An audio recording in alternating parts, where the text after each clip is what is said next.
welcome to Eeh Bah Gores Horror Reviews with a Yorkshire flavour. I'm Damien and we're here for another review of the 2021 TV series, Chucky. So episode 5 saw things get real. Jake and Devon finally got together after weeks of will they, won't they. We also find out a lot more of a backstory of Charles Lee Ray and his meeting with Tiff, and also their subsequent murder spree. Nika's alive and well, although sharing a body with Chucky, who seems to have split his soul, and we find out that Junior's mum Bree is unfortunately battling cancer. And it all ended with us finding out that Chucky had found himself a new body and indulged in his favourite hobby of murdering. The principal of a school this time. So this week we've got a hell of a lot to get through. We begin with a mysterious man and woman driving up to a house to take the census information of a young family. And things seem to be going well. That is, of course, until the mysterious man takes too much of an interest in the young girl's doll collection. And rightly so, because this girl has a good guy doll. Well, I'm sure it's one of the millions that don't contain a murderous serial killer from the 80s. Seems this is yet another piece of Chucky's soul because he suddenly becomes alive and ready to murder the child. And it's revealed that the mysterious man is none other than the OG Andy fucking Barkley himself. I mean, anybody who's followed this franchise, especially Cult and Curse, will already know this. What I didn't know was that he's with none other than his foster sister Kyle, played by Christine Elise from Child's Play 2.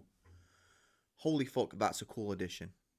And good job that they're there to mentally scar the kid by shooting her doll right in the head in front of her, finishing the murderous Horcrux off once and for all. Wow, that's a really easy kill for Chucky. I mean, I know he's only a small part of the whole, but he's still Chucky. He's nigh on impossible to kill.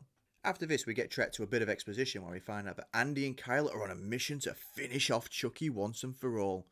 We also find out that Chucky is most scared of fire, which he found out from a convenient torture session. Back in school, though, the kid's teacher Rachel is arrested by Detective Evans for the murder of Oliver, the principal, and the cop in the hospital. Wait, how in the name of green hell is she a suspect? I mean, I know she works in the school, but the kids all had far more contact with her than she did. Was she even in the hospital when the cop died? Multiple bodies piling up is one thing, but their teacher being arrested is a step too far, so they decide they must now contact Andy Barkley, a kid that once said his Chucky doll murdered people. Later. In the meantime, we're back with Chuck and Tiff as she struggles to fit a full-size corpse into a suitcase.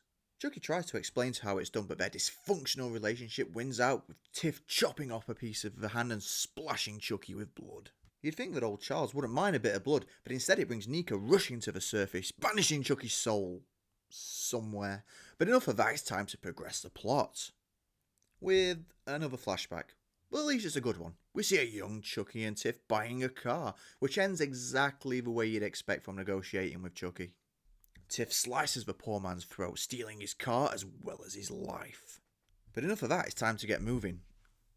Fuck me, we're bouncing around a lot in this one. Anyway, Bree has told her family that she has cancer. Obviously, the family are completely devastated. And we get all of about 5 seconds to let that sink in because it's time to move on yet again. Back to current day Tiff and Chucky. Or is it? They're indulging in a spot of poker, but Tiffany notices something's off. Playing hands he'd never normally play and biting his nails. This is not the Chucky she knows. So Tiff calls Nika on this, which she denies, but Tiff's already stuck a knife in her leg whilst they were playing, which Nika didn't feel at all, proving in fact that she is Nika and not Chucky. And then Tiff confesses that she doesn't want to be with Chucky anymore. She actually wants to be with Nika, which is a really weird switch. I mean, sure, Chucky and Tiff are toxic, but they're kind of bound to each other, and they always have been. 2 things about this scene, though. 1, Fiona Dourif's change in personality from Chucky to Nika is fucking amazing. Her whole demeanour, facial expression just morphs, and it's so well done. The second thing is Jennifer Tilly is 63 fucking years old, and she doesn't look a day over 40. I mean, that being said, she was 40 when she was in Bride of Chucky, so maybe she really does know voodoo. Anyway, Tiff wants to be with Nika now, and she's bought them a house in anticipation of their happily ever after.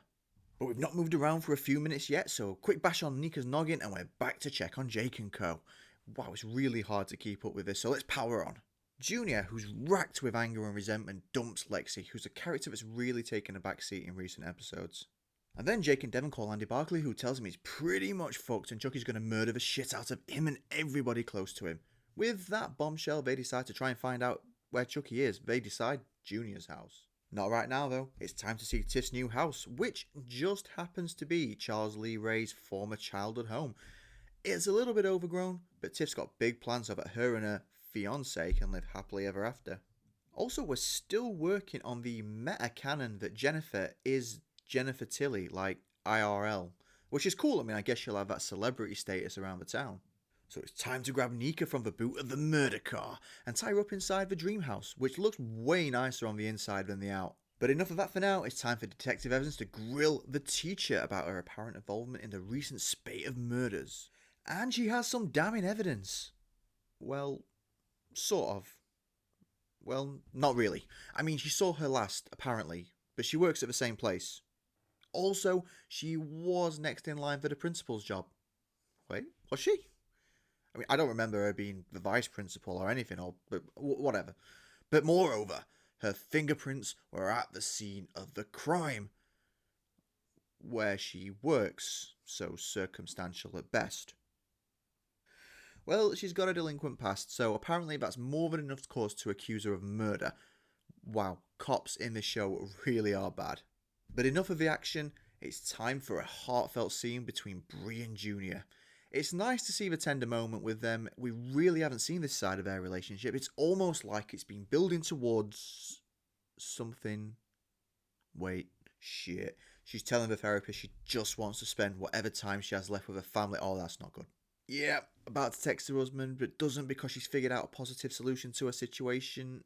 Oh dear. Yep, standing by the window on a super high floor. And there he is. Yep, right behind her. And there she goes. Wow, she shouldn't have had a tender moment as a non-major character in a horror show. Holy fuck, right in front of Junior. Wow, that's brutal. That might be the most mean-spirited bad kill in the entire franchise. A poor mother with cancer going through therapy just had a tender moment with a teenage son. Boom.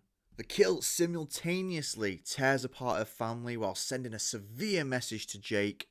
Jeez, Chucky, zero chill in this fucking doll. Well, after that bombshell, it's time to lighten the mood. So we find Devon watching Cape Fear, great fucking movie by the way, when his mum Detective Evans comes in for a little heart-to-heart.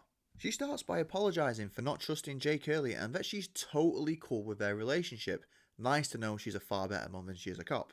It's nice to see Devon getting support, but judging by what happened to the last mum who had a heart-to-heart with her son, she better slow down. Anyway, as well as watching a kick-ass movie, he also gets inspired to rig the fucking house with booby traps to catch Chucky. He's also snagged himself a neat little taser. So it's on to battle! Junior and his dad are away somewhere, leaving Jake, Devon and Lexi to set the house. They get the door, the windows, and even the freaky puppet monster looking doll. We also get a sweet little convo between lovebirds. Devon lets Jake know that his mum's totally cool with their relationship and that once they're done with the serial killer doll, they should do something normal, like go on a date. Whilst that wouldn't be as captivating as watching them battle Chucky, it is nice to see them develop. And we also find out that they're horror nuts via some very awkward conversation about Jamie Lee Curtis. But enough with the lovey-dovey shit.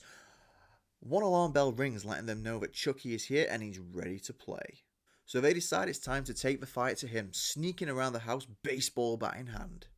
But Chucky is a devious and cunning predator, and after a tense stalking scene where we see Chucky engage in such mind games as switching the gas burners on. Okay? Well, that's just a diversion for his real plan, which is to get Lexi to kill Jake. Okay, well he must have his reasons. He tells Lexi to kill Jake or he'll kill her. Lucky for her, Jake is coming to the rescue behind Chucky, so she plays along. Until Chucky realises it's a bluff, so he runs away, slashing Jake's leg as he passes him, despite the fact he had plenty of time to kill Jake right then and there. Luckily, Devon is there with his trusty taser to zap the little bastard and send him flying down the hall. And that is where we get the awesome one-liner made famous by Danny Glover in Lethal Weapon. I'm too old for this shit. It shouldn't work, but it does, and it's awesome. Well, enough nostalgia, it's time for a standoff between Devon and Chucky, which looks great with the silhouette, but Chucky's not ready to rumble yet, so he runs straight past him. Chucky's behaviour doesn't go unnoticed, as even Devon says that the little bitch just ran straight past me. But someone he's more than happy to attack is Detective Evans, who's turned up for some reason. No idea why. But that matters not, because Chucky comes flying out of the wall to strangle the confused copper before sending her down the stairs and breaking her fucking neck. Wow, it really is a bad week for mums. I didn't see that one coming. And as Devon looks on, utterly devastated, the episode ends. And that's it for episode 6. Keep queer. And it's got its moments, but I think for the first time so far, it's looked a little bit shaky in places. For the past few weeks since the show started, it's been awesome. We've seen Jake and Co go through some soul-shattering events in order to bring us from where they were then to where they are now. Chucky started as his manipulative little self, like in the movies, but evolved into this insane stalker slasher, also like in the movies. The flashbacks in previous episodes were great as a diversion from the main plot, but also as a way to delve into the backstory of Charles Lee Ray, as well as giving some pretty kick-ass nostalgia. But in this episode in particular, the timelines and the different stories feel very separated. Not that any of them are bad. Every time Jake and Co are on screen with Chucky, it's mesmerising. The Tiffany storyline with Nika is fantastic for the nostalgia fight, but also just because they're great actresses. And the third story with Andy Barclay and Kyle just coming into it makes things really interesting. But I can't help thinking that in this particular episode, it just jumps around far too much. With Bree talking to her family and the devastation, you don't really get time for that to sink in and have as much effect as it could. Same with when she dies. We zip on so quickly. Same with all the other storylines. We just seem to be jumping from one to another between flashback, between Nika and Tiff, between Jake and Co, between Andy Barclay, and it all feels a little bit convoluted in this episode. Also, Lexi's character has taken such a massive step back recently. Early on, she was so heavily involved and built up as this insane monster that put Jake through hell. As of now, she's really faded into this sort of reformed character. It's not that she's bad, it's just that she was so good at being a bitch that I think we missed that. And also, I'm not such a huge fan of the Horcrux storyline. The soul splitting was fun and it was good when it was in Cult of Chucky because it was like short format. It was integral to the story but didn't dominate the story, so you didn't have to dedicate too much brain power to it. But in the episodic format, it feels a little bit convoluted and a little bit silly. It doesn't fit too well with the overall vibe of what's gone on in the series so far, which is struggling teens battle Chucky, whilst finding ways to express their feelings and grow as individuals. They may rectify that in future episodes. I'm not writing it off, and these are small nitpicks in what has been a flawless series so far. But with the show itself setting its bar so high, I feel like that's what we have to judge it against. And while I did find this episode very entertaining, very interesting, I do feel it jumped around too much and there was a little bit too much convolution going on. Is that going to stop me watching the next 3 episodes? Hell no. This is fucking still the best thing to come out in horror this year. And there were still some incredible moments even in this episode. The backstory with Charles Lee Ray and Tiff killing the guy over the car was awesome.